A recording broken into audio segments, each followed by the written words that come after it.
హైదరాబాద్లో దారుణం చోటు చేసుకుంది. బాలికకు గంజాయి ఇచ్చి ఆమె మత్తులో ఉండగా ముగ్గురు రౌడీ షీటర్లు అత్యాచారం చేశారు.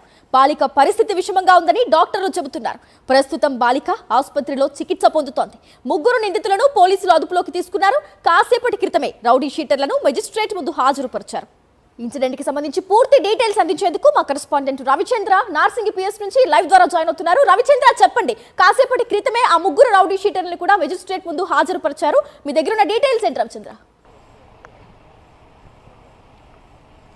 అయితే గ్రేసీ, నార్సింగ్ పోలీస్ స్టేషన్ పరిధిలో పాషా కాలనీకి చెందిన 16 ఏళ్ల బాలిక 8వ తరగతి చదువుతుంది. ఆమె అందరూ వెళ్ళినట్టుగానే రోజు వెళ్ళినట్టుగానే స్కూల్కు వెళ్ళింది. 16వ తారీఖు నాడు స్కూల్కు వెళ్ళి సాయంత్రం రాకపోవడంతో తల్లిదండ్రులు పోలీసులకు ఫిర్యాదు చేశారు. పోలీసులు వెంటనే అలర్ట్ అయ్యారు. ఇదే నార్సింగ్ పోలీసులు వెంటనే అలర్ట్ అయ్యారు. దీంతో ఆ బాలిక ఎటు నుంచి ఎటు మూవ్ అయింది సీసీ కెమెరాల ఆధారంగా ట్రేస్ అవుట్ చేశారు. దీంతో ఒక అతను వచ్చేసి ఆ బాలికను బైక్పై తీసుకొని వెళ్ళారు. ఆ సమయంలో ఆ బాలుడు దగ్గర అతని దగ్గర ఉన్న దాంతోపాటు సీసీ కెమెరాలు ఎటు నుంచి ఎటు మూవ్ అయ్యారు. ఇదంతా కూడా పసిగట్టారు. ఇక్కడి నుంచి వాళ్ళు నార్సింగ్ పోలీస్ స్టేషన్ పరిధిలో పాషా కాలనీ నుంచి అటు ఎక్కడికి చెంగిచెర్లకు, అంటే మేడ్చల్ మల్కాజ్గిరి జిల్లాలోని చెంగిచెర్ల ఏరియాలో డబుల్ బెడ్రూమ్ ఏరియా, దాంతోపాటు నిర్మానుష్య ప్రాంతానికి తీసుకెళ్లారు. అప్పటికి వాళ్ళతో తీసుకెళ్ళినట్టుగా ఆ 16 ఏళ్ల బాలికకు ఈ విధంగా గాంజాయి కావచ్చు, మత్తు పదార్థాలు ఆ బాలికకు ఇచ్చేసి వీళ్ళు కూడా మత్తు పదార్థాలు సేవించినట్టు తెలుస్తుంది. ఎందుకంటే 16వ తారీఖు నుంచి 17వ తారీఖు వరకు కూడా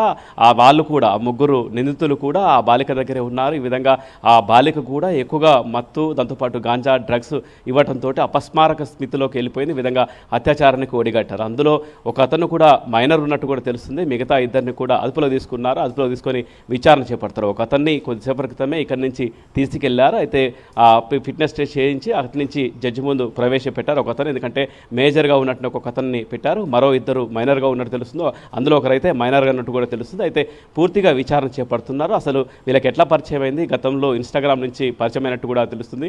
పరిచయమైన తర్వాత ఏ విధంగా మాయమాటలు చెప్పారు, ఇది వీళ్ళు చార్మినార్ చూపిస్తాం, కొన్ని ప్రాంతాలు చూపిస్తామని ఆ విధంగా తీసుకెళ్లారు. ఒకరి తర్వాత మళ్ళీ ఆ తర్వాత మరో ఇద్దరు కూడా యాడ్ అయ్యారు. ఈ విధంగా ముగ్గురు కలిసేసి మాయమాటలు చెప్పేసి దూర ప్రాంతానికి తీసుకెళ్ళి, ఎందుకంటే ఇటువైపు ఇప్పుడు నార్సింగ్ పోలీస్ స్టేషన్ ఇక్కడ ఉన్నాం మనం చాలా దూరంగా ఉంటుంది, ఆ చెంగిచెర్ల ఏరియాకి తీసుకెళ్లి ఈ విధంగా అత్యాచారం కూడిగట్టారు. ఇంకా పోలీసులు ఈ కేసుకు సంబంధించి కేసు నమోదు చేసేసి దర్యాప్తు చేస్తున్నారు. గ్రేసీ.